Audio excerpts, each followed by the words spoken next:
세계 최고 두뇌 최대 부호 성공 집단을 탄생시키는 유대 솔로몬 탈무드 제140장 토라에 진리가 있다. 탄생의 신비. 선은 유전되는 것이 아니라 일생 동안 자기 결단에 의해 얻어지는 것이다. 선은 유전되는 것이 아니라 일생 동안 자기 결단에 의해 얻어지는 것이다. 수태와 탄생. 성서에는 수태와 탄생에 대해서 별로 기술되어 있는 것이 없다. 시편의 저자나 예언자들은 이 놀라울 만큼 복잡한 피조물의 창조자에 대해 분명히 찬미하고 있지만 그 비밀을 이해하는 데 필요한 정보는 거의 제공하고 있지 않다. 더욱이 성서에 얼마 안 되는 정보를 검토해 보면 이 주제가 현실에서 벗어나 신화가 되지 않도록 세심한 주의를 기울였다는 것을 알 수 있다.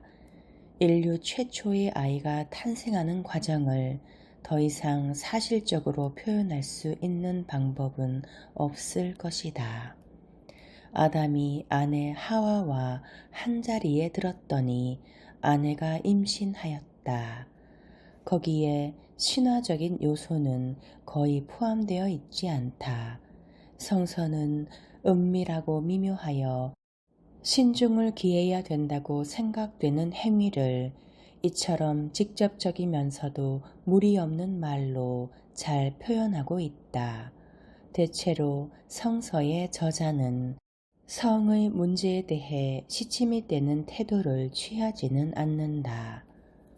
탄생의 비밀.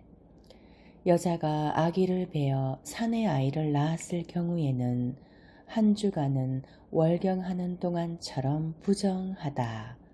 이 경우 분명히 수태와 해산은 사실로 다루어지고 있으나 그것에 얽힌 신비성이 어디로 사라진 것은 아니다.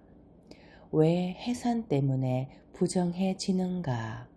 왜 아이를 갓 낳은 어머니가 죗값으로 공물을 바쳐야 되는가? 해산이란 신이 인류에게 준 많이 낳아 늘려라 라는 긍정적인 명령이 아니던가. 더욱이 월경을 하는 동안 여자는 어떠한 부정을 당해야 된다는 것인가. 유대 백과사전에 니다, 즉 월경이라는 항목을 살펴보면 다음과 같이 쓰여 있다. 생리 중에 여자에 관한 규정은 할라카, 즉 유대교 법정 가운데 가장 소중한 원칙으로 되어 있다. 또 이 규정의 세모까지 지키는 것이 모범적인 전통적 유대 가정생활의 뚜렷한 목표의 하나가 되어 있다.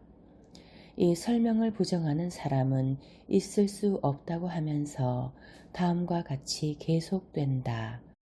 이런 규정은 방대한 유대교 법규 가운데서 가장 곤란하고 복잡한 규정이다. 탈무드나 미슈나는 성의 순결성과 불순성에 관한 엄격한 규정을 지키고 있는 남녀에게 크게 존경받고 있다. 월경이라고 불리는 규정은 성전 시대에 정해진 방대한 규정 중에서도 아직도 남아있는 드문 불순성에 관한 규정의 하나이다. 그러나 이 규정의 이론적 근거에 대해서는 거의 언급이 없다.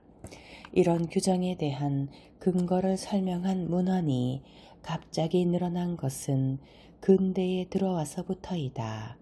최근에는 이런 규정을 현대식으로 타하라트 미슈파하, 즉 가정의 순결이란 뜻으로 사용한다.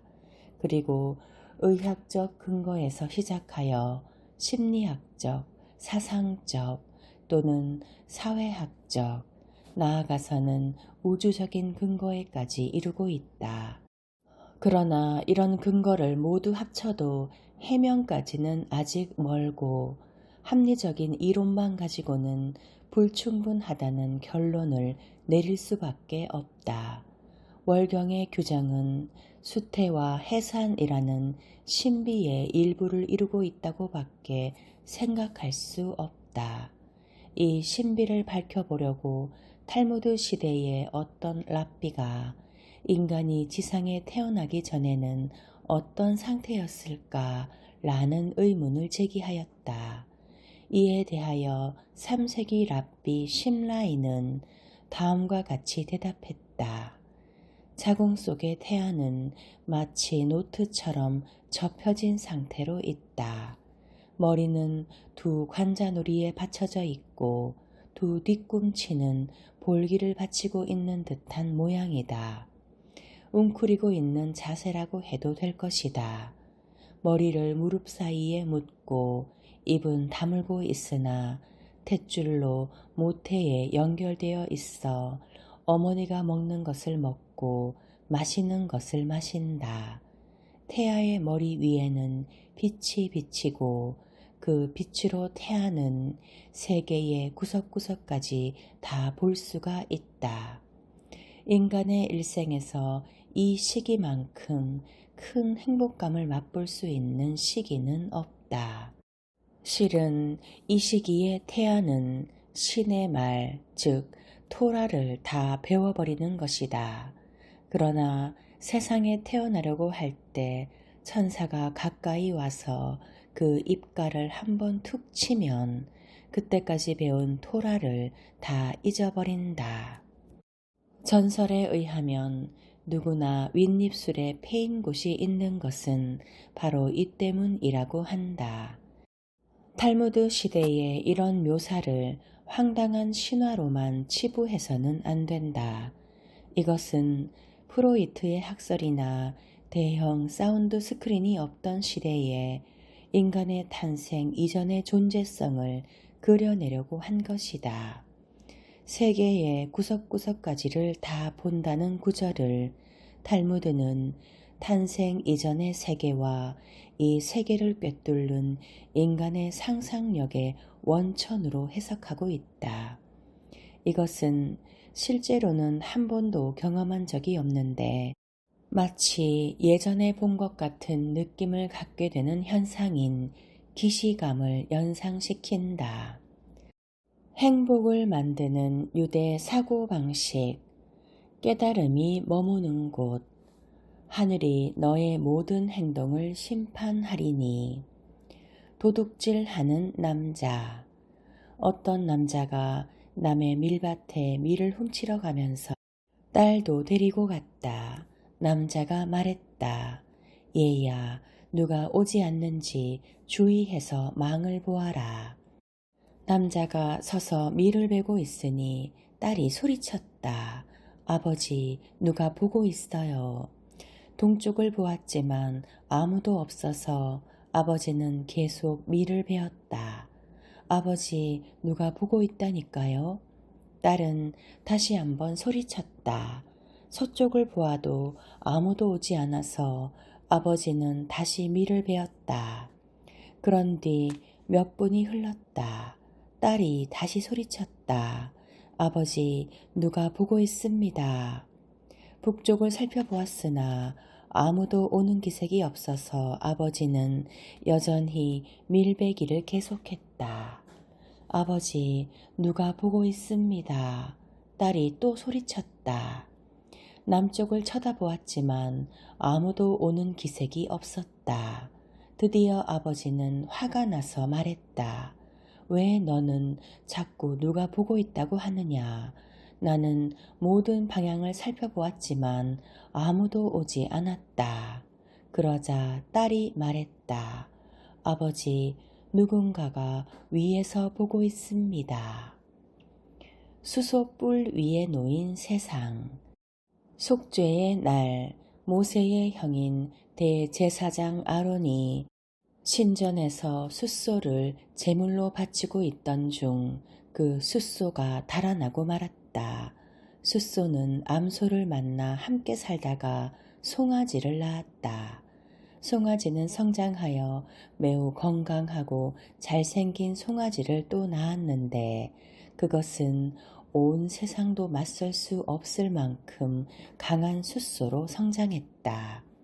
성스러운 신은 세상을 집어들어 그것을 숫소 위에 올려놓았다. 그 후 세상은 신의 명령으로 밤에도 낮에도 숫소의 뿔 위에 놓여 있게 되었다. 하지만 인간은 죄가 깊은 데다 매우 무거웠기 때문에 세상은 시간이 흐를수록 점점 무거워져서 숫소는 이따금 그 무게에 진저리를 치곤 한다. 그런데 숫소는 목을 흔들거나 세상을 한쪽 뿔에서 다른 쪽 뿔로 휙 내던지는데 그때마다 지진과 대화재가 발생하여 나쁜 사람들이 그들의 죄를 길동무 삼아 한 덩어리가 된 채 사라지기도 한다. 그러면 숫소는 다시 한쪽 뿔로 세상을 가볍게 지탱하는 것이다. 숫소는 세상을 바치고 있는 뿔을 이쪽 저쪽으로 바꿈으로써 사람들의 죄가 사라질 때까지 지진과 그 밖에 재앙을 일으켰다. 그런데 왜 신은 세상을 뿔 위에 놓았을까? 그렇게 하면 인간이 자신들이 얼마나 큰 위험 속에 있는지, 그리고 그들이 의지하는 신의 자비가 얼마나 큰 것인지를 알게 되기 때문이다. 세상이 평화롭기 위해서는 숫소가 조용히 멈춰서 있고 인간이 신의 법률을 지키고 신의 이름으로 살다가 죽으면 되는 것이다.